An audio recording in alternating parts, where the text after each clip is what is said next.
Repartiendo la hojita, por favor, para que todos ya lo tengan. Y empezamos la semana pasada hablando un poco en general de la Trinidad, del único Dios verdadero que se revela eternamente en tres personas, Padre, Hijo y Espíritu Santo. Y hoy vamos a estar enfocándonos más en el papel del Padre. El Padre eterno, el Padre celestial, la primera persona de la Trinidad, y lo que significa que Él quiere ser llamado Padre. Señor, te damos gracias por este día, te damos gracias por la oportunidad de estar otra vez en tu casa. Pedimos que tu presencia se haga real en este lugar, que nos ayudes a captar esta información. Ayúdame a mí a explicarlo bien, según tu palabra, no por mis propias ideas ni imaginaciones, Señor, sino por la revelación que tú nos has dado en la Santa Biblia. Ayúdanos todos a salir de aquí con un mejor entendimiento de ti como nuestro Padre Celestial. En el nombre del Padre, y del Hijo, y del Espíritu Santo. Amén. La palabra Padre puede significar diferentes cosas a diferentes personas. Muchas veces nuestras experiencias personales tienen una influencia en cómo entendemos esa palabra. Si teníamos un padre que siempre estaba ahí, que proveía, que jugaba con nosotros, que nos ayudaba con las tareas, tenemos una muy buena imagen de lo que es un padre. Otras personas ni conocen a su padre biológico. Era un desaparecido, no mandaba dinero para mantener a la familia. Entonces esas personas pueden batallar un poco más con el concepto de Dios como Padre porque su propia experiencia de su Padre no es tan buena.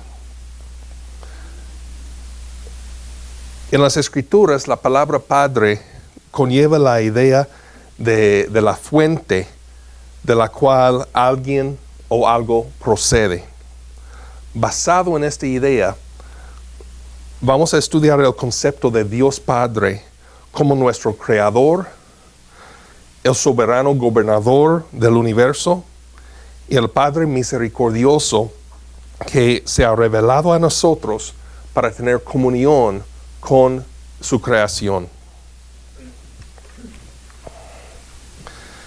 Primero de Pedro 1:3 dice: Alabado sea Dios, Padre de nuestro Señor Jesucristo, por su gran misericordia nos ha hecho nacer de nuevo mediante la resurrección de Jesucristo, para que tengamos una esperanza viva. Ese es nuestro versículo clave para este día. En los tiempos bíblicos, el padre era la figura principal de la familia. Se le debía respeto, honor y obediencia. El padre también tenía las importantes responsabilidades de amar a sus hijos, de protegerlos, preparar una vida para ellos y hasta disciplinarlos cuando se salían de los caminos correctos. Tocamos este siguiente versículo un poco la semana pasada, Génesis 1:1, donde empieza toda la historia de la Biblia. Dios en el principio creó los cielos y la tierra. Las primeras palabras, Dios en el principio, establecen que Dios siempre ha estado presente. Antes de que existiera cualquier otra cosa, Él ya existía. Él ya estaba ahí. Él es la fuente de toda la creación. Cuando Dios empezó a crear el universo que nosotros vemos, nada más existía todavía, solamente Él. Y de la nada Él creó todo lo que miramos. Reconocerle a Dios como el creador de todo protege a los creyentes cristianos de unos errores bien serios.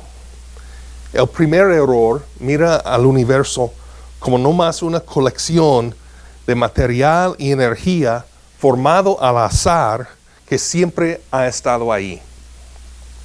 todo lo que pensamos, este pensamiento dice que todo lo que pensamos y hacemos es solamente el resultado de las reacciones químicas y las leyes de la física.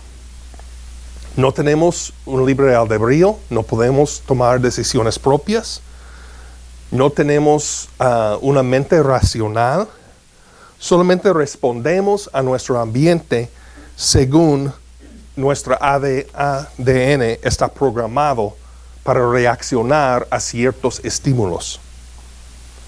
El segundo error grande en que algunos caen se llama el panteísmo.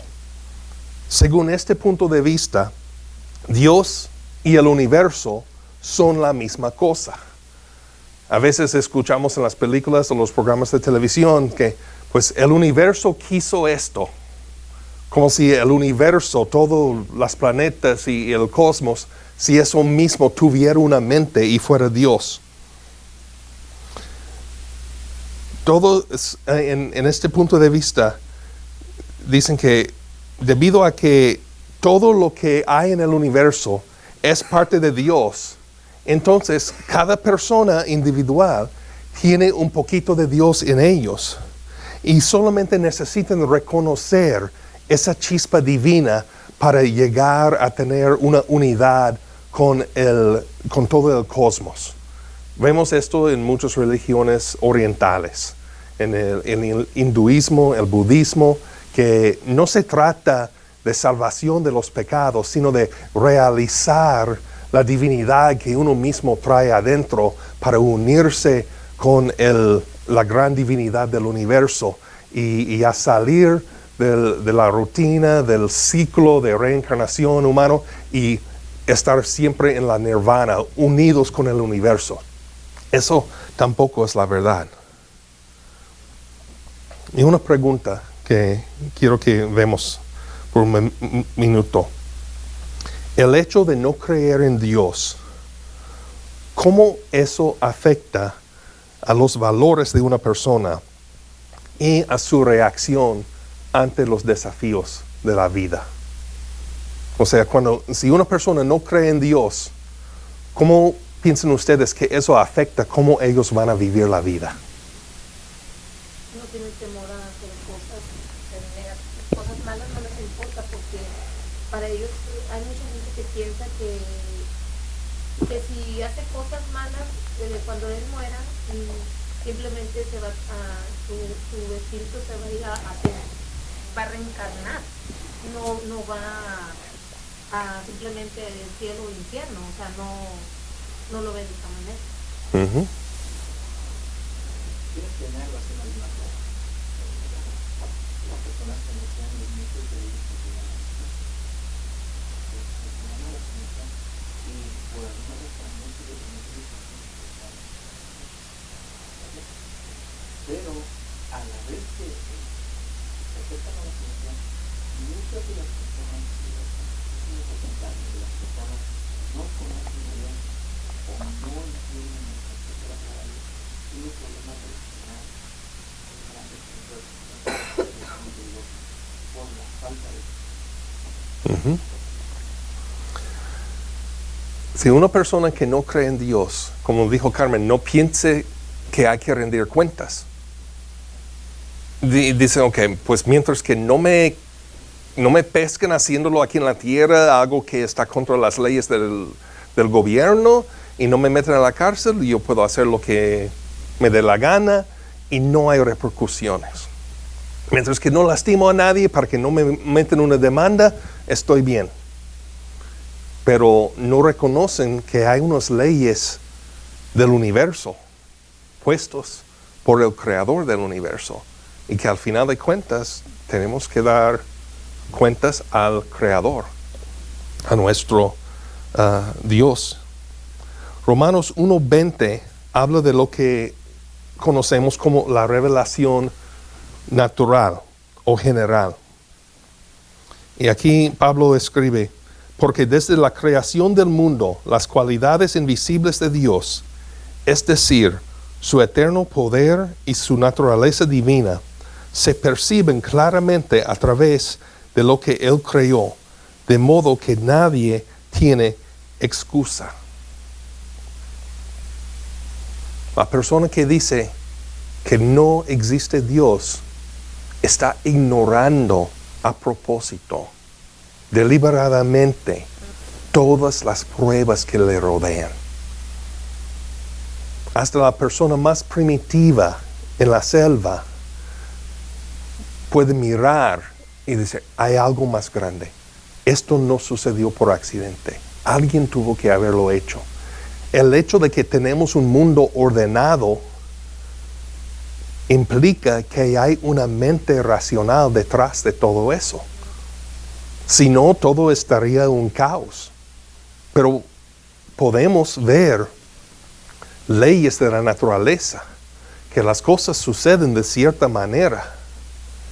Y cuando existe una ley, hay que existir también un legislador que dio la ley, que lo puso en práctica, que lo puso a marchar.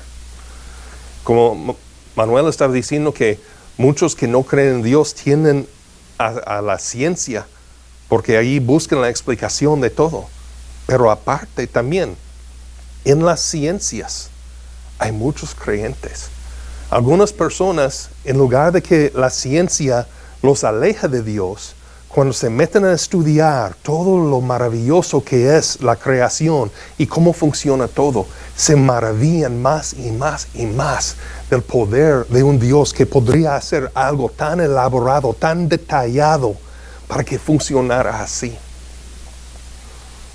Dios se ha dado a conocer a través del universo creado, lo que algunos llaman el lenguaje de la naturaleza. Desde que la creación en sí claramente revela la existencia de Dios, cada ser humano es responsable por cómo él o ella responde a este hecho de la existencia de Dios. Pero aún así, aunque la creación nos revela que existe un Dios, la creación que nos rodea, la revelación general, no es suficiente para explicarnos cómo llegar a la salvación. La creación, el mundo, el universo nos dice, hay un creador, pero necesitamos algo más que simplemente las montañas y las estrellas para decirnos cómo ser salvos.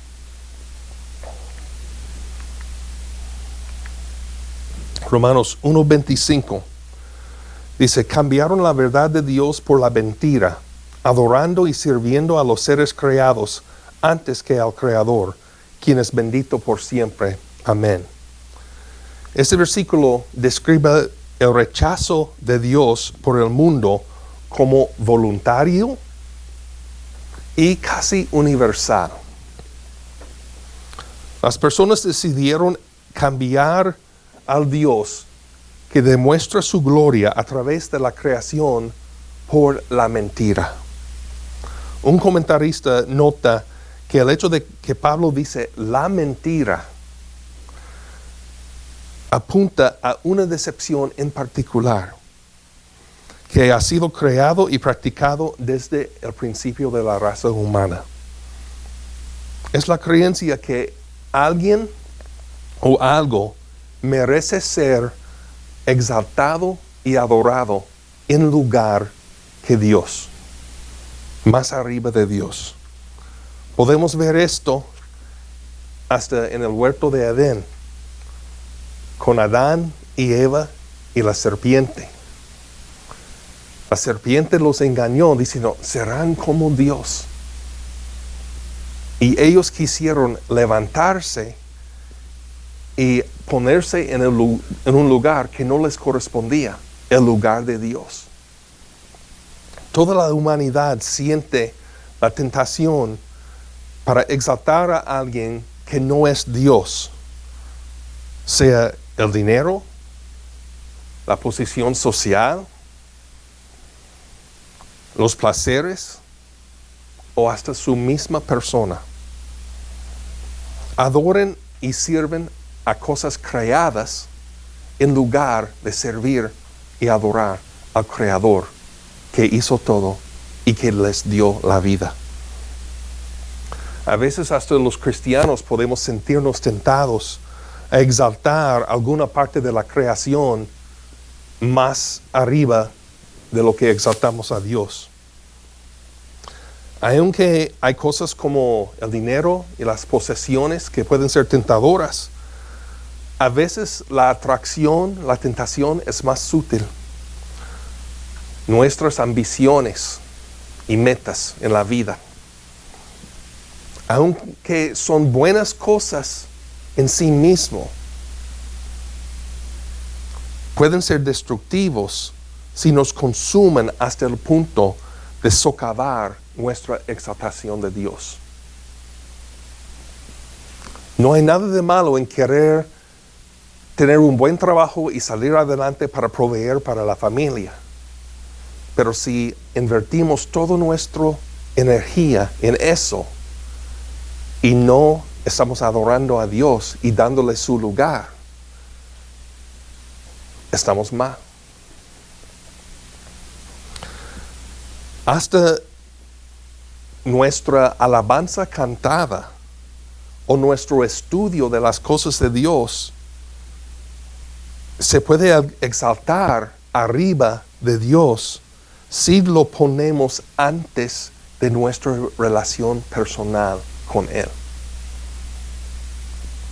Uno de los peligros a veces en los estudios teológicos es que queremos meternos tanto a estudiar y leer y todo, que se nos olvida pasar tiempo con Dios. Pasamos mucho tiempo leyendo acerca de Él y dejamos a un lado el hablar con Él en una relación personal. En la alabanza y la adoración, a veces nuestro anhelo para hacerlo perfecto en la música y las notas y los instrumentos y todo aquí, nos lleva a un lugar de que estamos tan enfocados en la manera de alabar en lugar de enfocarnos en alabar a Dios. Entonces, hasta en las cosas buenas tenemos que tener cuidado, porque es posible tomar algo bueno y convertirlo en algo que es último, que está en el máximo lugar, lo que lo convierte en un ídolo. Y entonces, una cosa mala. Yendo a Isaías, capítulo 40, versículos 12 a 15. La Escritura dice: ¿Quién ha medido las aguas con la palma de su mano y abarcado entre sus dedos la extensión de los cielos? ¿Quién metió en una medida el polvo de la tierra? ¿Quién pesó en una balanza las montañas y los cerros? ¿Quién puede medir el alcance del Espíritu del Señor? ¿O quién puede servirle de consejero? ¿A quién consultó el Señor para ilustrarse? ¿Y quién le enseñó el camino de la justicia? ¿Quién le impartió conocimiento o le hizo conocer la senda de la inteligencia? A los ojos de Dios, las naciones son como una gota de agua en un balde, como una brizna de polvo en una balanza. El Señor pesa las islas como si fueran polvo fino.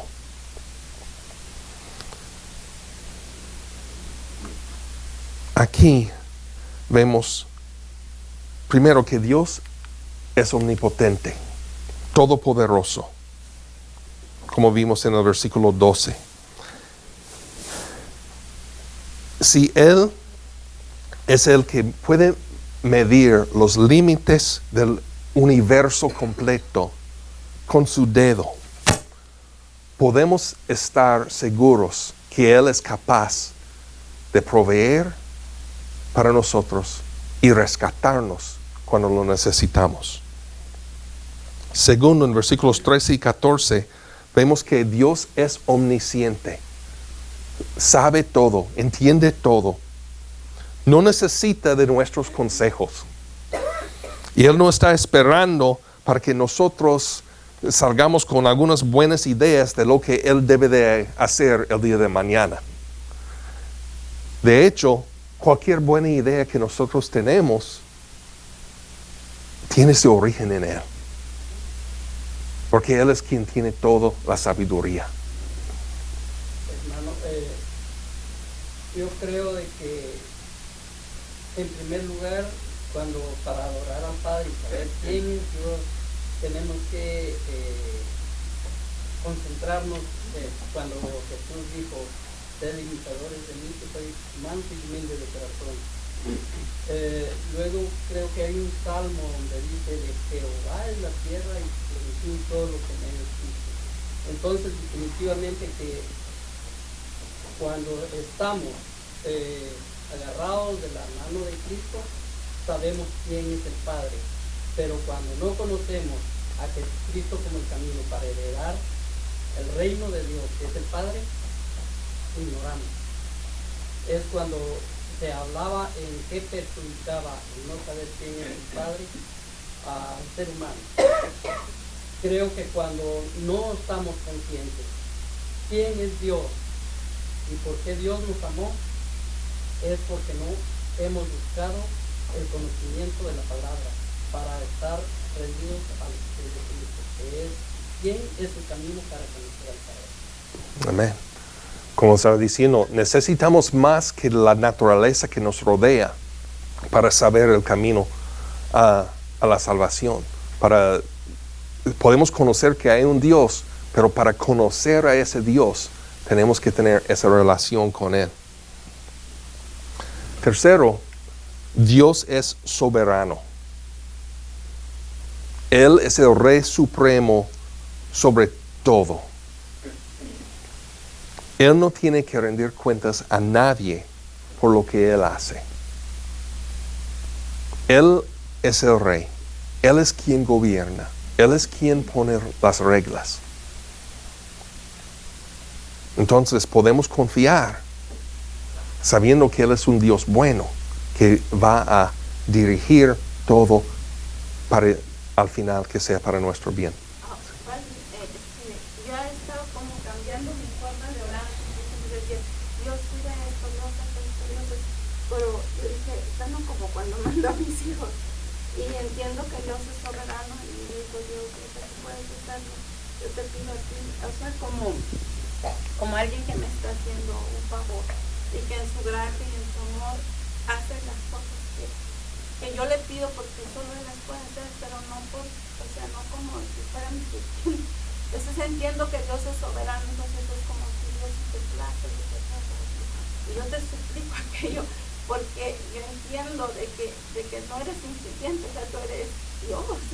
Entonces es así como, Señor, si te parece, si te place o porque tú lo amas, yo te ruego, te suplico. Pero antes pensé así como natural decir, Señor, por favor, cuida esto, ya sé que yo aquí, ya sé allá, como alguien que es a quien uno puede mandar y Dios, o sea, últimamente no, así no. Muy buena ilustración de cómo se manifiesta en la vida de un cristiano el creer que Dios es soberano, omnipotente y omnisciente. Reconocer que Él está en control, que Él sabe todo lo que va a pasar y que Él va a obrar para nuestro bien en todo, a los que le amamos y le servimos.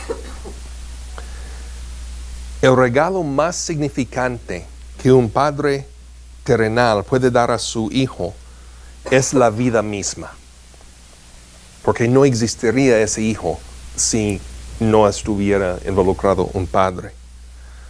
Por definición, ser padre significa traer a una persona al mundo. Dios Padre da vida en todas las maneras que podemos imaginar. Como el Dios soberano, Él nos da la vida física, nuestra existencia. Pero en su misericordia también nos provee con lo que necesitamos para tener la vida eterna. Efesios 2, 4 a 7. Pero Dios, que es rico en misericordia, por su gran amor por nosotros, nos dio vida con Cristo, aun cuando estábamos muertos en pecados. Por gracia ustedes han sido salvados. Y en unión con Cristo Jesús, Dios nos resucitó y nos hizo sentar con Él en las regiones celestiales, para mostrar en los tiempos venideros la incomparable riqueza de su gracia, que por su bondad derramó sobre nosotros en Cristo Jesús. Observe primero que la vida eterna tiene sus raíces en el profundo amor que Dios tiene para nosotros, porque Él es nuestro Padre. También observa que se necesitaba su misericordia. El juicio de Dios sobre nosotros hubiera sido completamente justificado, porque lo merecíamos debido a que habíamos pecado voluntariamente. Nos habíamos rebelado en contra de la autoridad de Dios. Pero en lugar de mandar un juicio inmediato, Dios demostró misericordia para con nosotros. La misericordia se define como no recibir lo que merecemos. Cuando merecemos el juicio, cuando merecemos el castigo, la misericordia es no castigarnos, no juzgarnos, sino darnos otra oportunidad. Dios desde el principio tenía un plan para redimir a la humanidad y salvarnos de nuestros pecados. El versículo 6 aquí presenta una imagen poderosa del regalo de la vida que el Padre nos ha dado. La humanidad estaba perdida en el pecado. Pero lo que hizo Dios a través de Jesús cuando lo resucitó entre los muertos, también hizo con nosotros. Nos resucitó. Estamos muertos espiritualmente a causa de nuestros pecados, pero Dios nos levantó para tener vida nueva en Cristo Jesús. Esta imagen nos recuerda que justamente como Jesús salió de la tumba y ascendió a los cielos, como resultado de esa realidad, nosotros como cristianos tenemos la seguridad y la esperanza de una resurrección futura y de la vida eterna con Dios para siempre.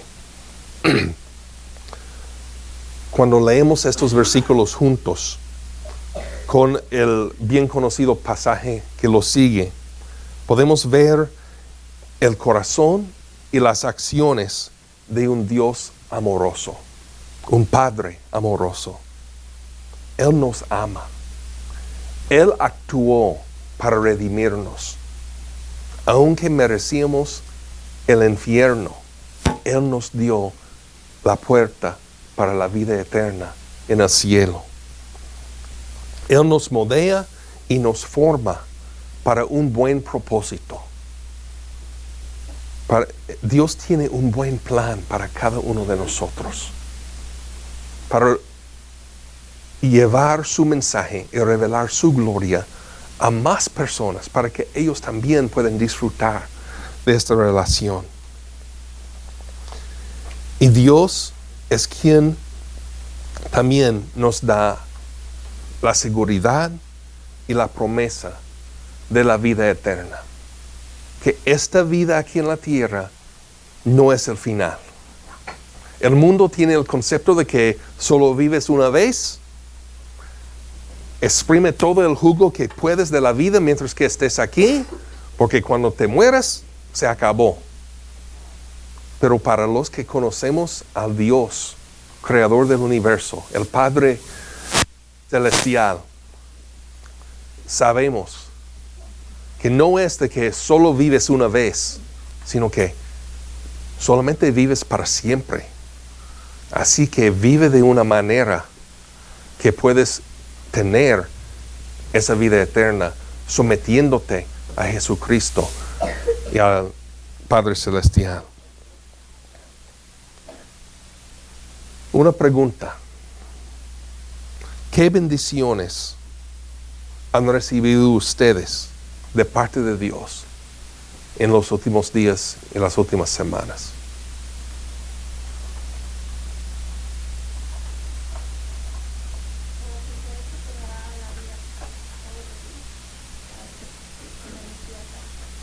De despertar cada día, ¿verdad?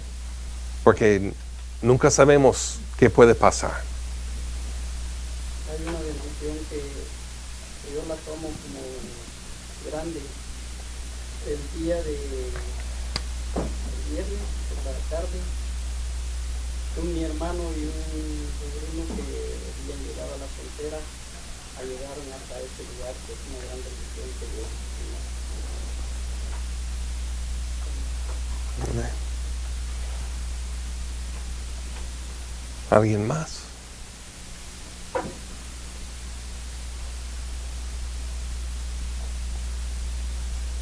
Pues para todos que conocemos a Jesús como nuestro Salvador, tenemos la bendición de la vida eterna, el perdón de pecados, que cada día su misericordia es nueva. Cada día, aunque le fallemos y no hacemos lo que debemos, Él otra vez extiende su perdón y nos da otra oportunidad. Porque Él es un Dios amoroso.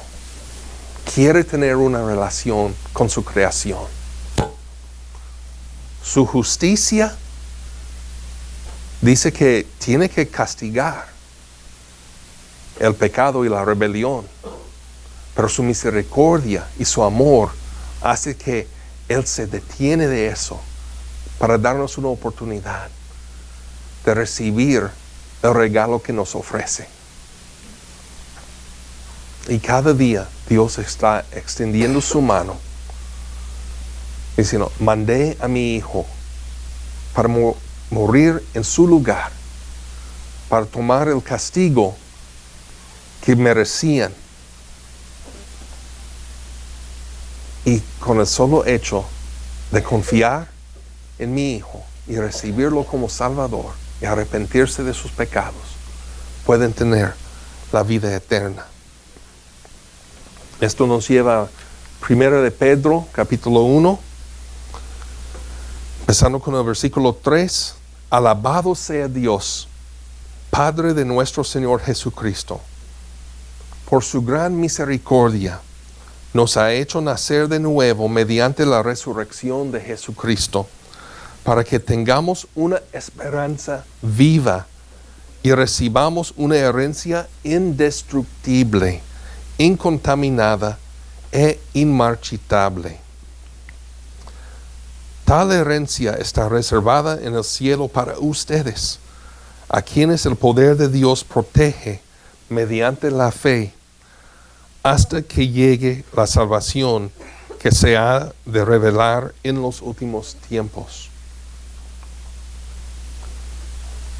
La salvación en su totalidad es un resultado de la misericordia y el amor del Padre.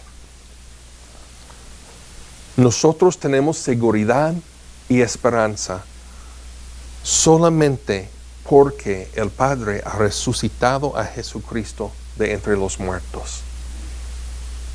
Pablo dice en 1 Corintios 15 que si Jesús no se resucitó de entre los muertos, todavía estamos perdidos en nuestros pecados. Y somos de todos los hombres los más miserables. Pero Dios sí resucitó a Jesús. Y por eso podemos tener seguridad y esperanza. Es una esperanza viva que no se corrompe con el pasar del tiempo. Mi esperanza en Dios es tan fresca hoy como el primer día en que creí en Él. Y hasta está más viva Porque cada día que paso con el Señor, lo conozco mejor. Puedo ver más su mano obrando en mi vida, en la vida de mi familia. Puedo ver más su amor y su misericordia y su gracia. Y eso hace crecer esa esperanza que tengo. Nadie puede robarnos esa esperanza. No se va a marchitar, ni se va a arruinar de ninguna manera a causa de cualquier fuerza que existe en este mundo.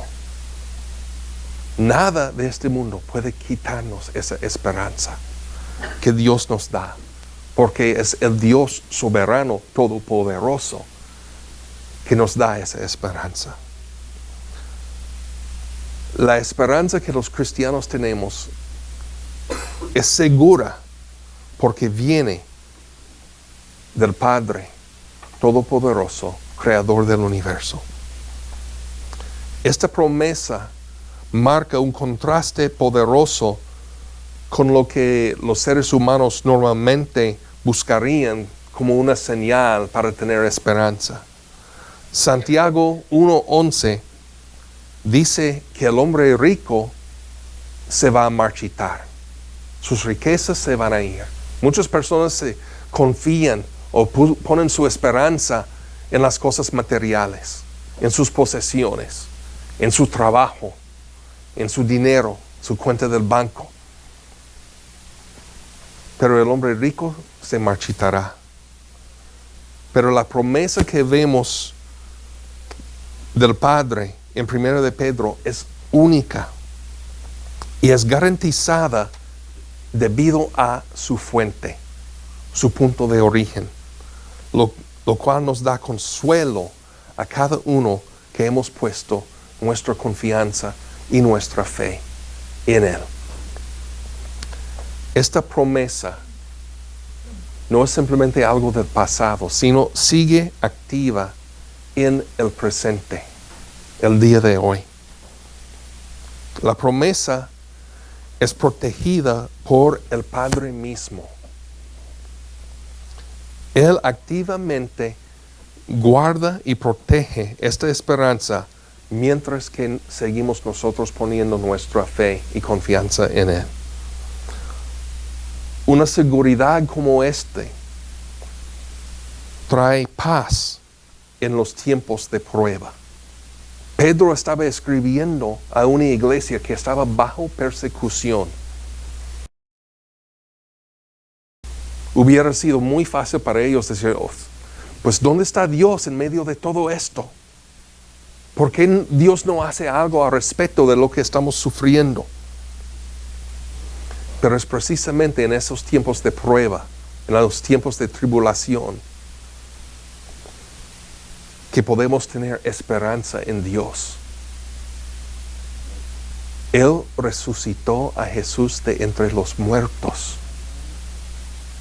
Un poder así puede resolver cualquier problema, puede sostenernos en medio de cualquier situación, puede ayudarnos a seguir adelante, buscando a Dios cada día como nuestro sustento y nuestra fuente. Esta seguridad es un regalo de nuestro Padre amoroso y sigue siendo tan poderoso y verdadero para nosotros hoy como fue en el primer siglo cuando Pedro escribió esta carta. Dios es nuestro Padre. Como dice el coro, es un buen Padre. Y nos ha llamado sus hijos, a los que ponemos nuestra fe y confianza en Cristo Jesús como nuestro Salvador. Somos aceptados y recibidos como hijos. Éramos rebeldes, pecadores, dando la espalda a nuestro Creador, el Dios del universo. Pero Él mandó a su Hijo, lo entregó en la cruz del Calvario para ofrecernos perdón de nuestros pecados y una vida eterna en comunión con Él. Dios demuestra una profunda misericordia para con nosotros y Él nos llama a responderle a Él como hijos e hijas.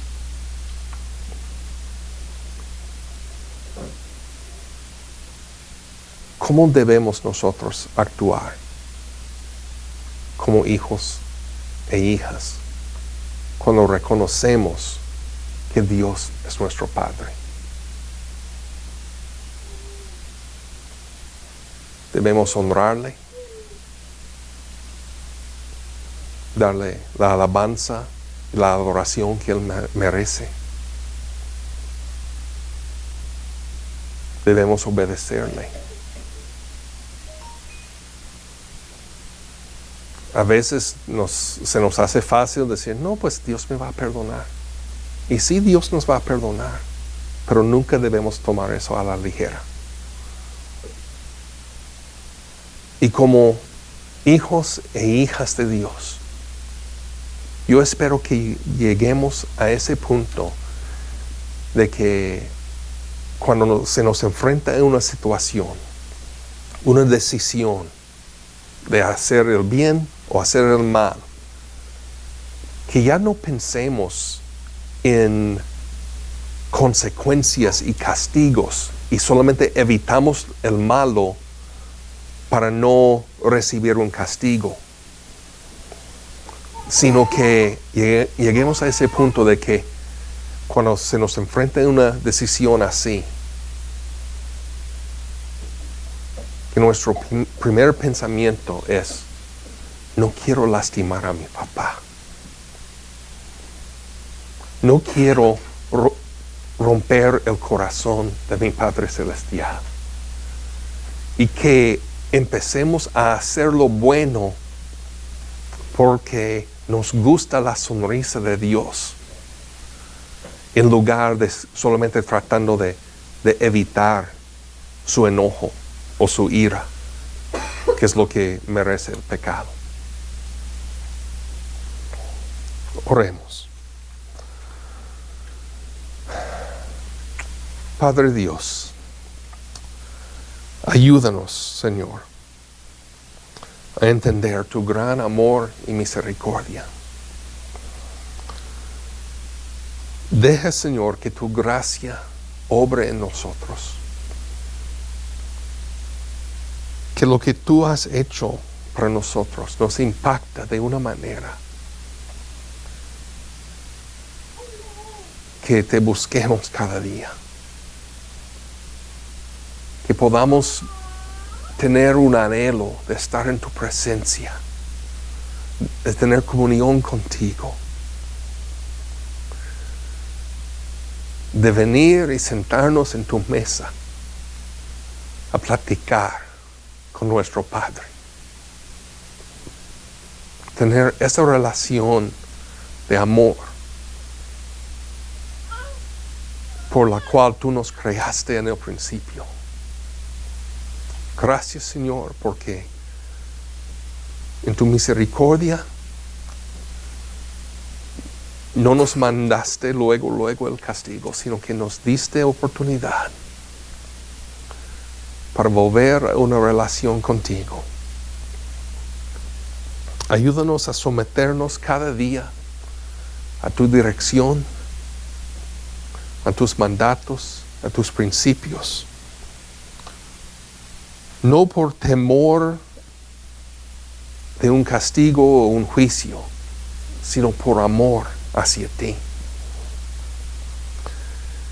Señor, permite que nuestras vidas reflejen tu amor, que a través de nosotros la gente puede ver quién eres tú, que pueden reconocer que tú eres el Dios Todopoderoso y un Padre amoroso. Ayúdanos a compartir con los demás las buenas nuevas de tu salvación. Permite, Señor, que nosotros, tus hijos, llevemos una semblanza en nuestras vidas. Una semblanza tuya, Señor, para que la gente pueda reconocer lo parecido de familia. Que tu amor y tu misericordia y tu bondad se demuestran en nuestras vidas cada día en cómo tratamos a los demás. Para que ellos puedan decir, yo quiero esa relación con Dios que tiene él o ella. Ayúdanos, Señor, a someternos cada día a tu control y a tu palabra, y que tu luz puede brillar en nuestras vidas. En el nombre del Padre, y del Hijo, y del Espíritu Santo. Amén.